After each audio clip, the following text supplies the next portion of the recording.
Welcome back to The Devil in the Details. Manchester United have completed the signing of Sabitzer from Bayern Munich in a loan deal to the end of the season.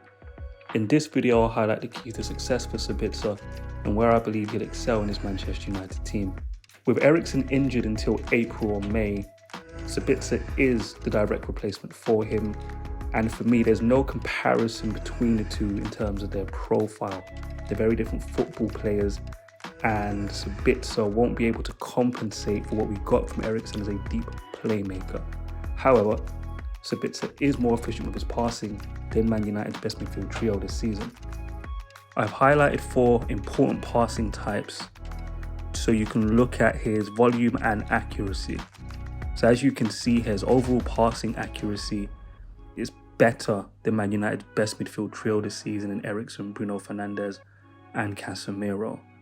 But also his volume is pretty good across most of these metrics.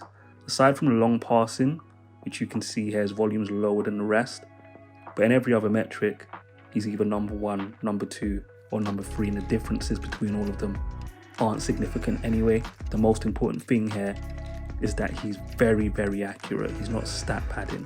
As you can see, high volume of forward passes, but accurate. High volume of progressive passes, but accurate. High volume of passes into the penalty area, but the most accurate. We are getting an efficient player in that midfield, and when you look at the overall passing accuracy here, you can see the levels in terms of efficiency. He's clear, and for me, that's what separates him from Eriksen on the ball, is that he's more efficient, even though Eriksen's a better playmaker and overall just a more superior technical player.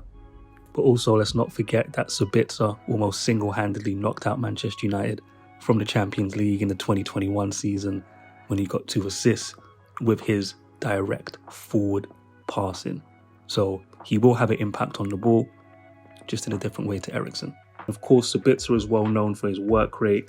In these examples, I've included how reactive and instinctive he is when the ball breaks.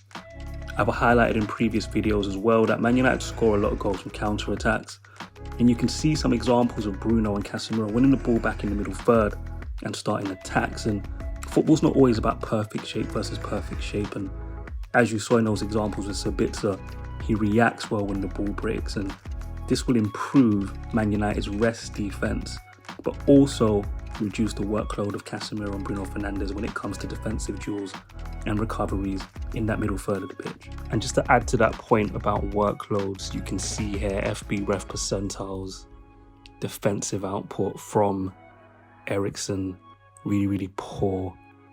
So when I talk about workloads, this is what I'm referring to. You look at Casemiro compared to Eriksen, Bruno compared to Eriksen, Sabitzer compared to Eriksen.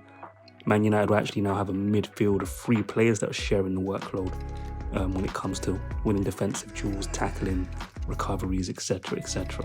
Overall, I'm very, very happy with the signing of Sabitzer. I think he could potentially spell the end for Fred McTominay, as he offers everything they do in regards to work rate, but is a better football player than both. Let me know if you agree or disagree in the comments. I've been the Devil in the Details. I'll catch you on the next one. Peace.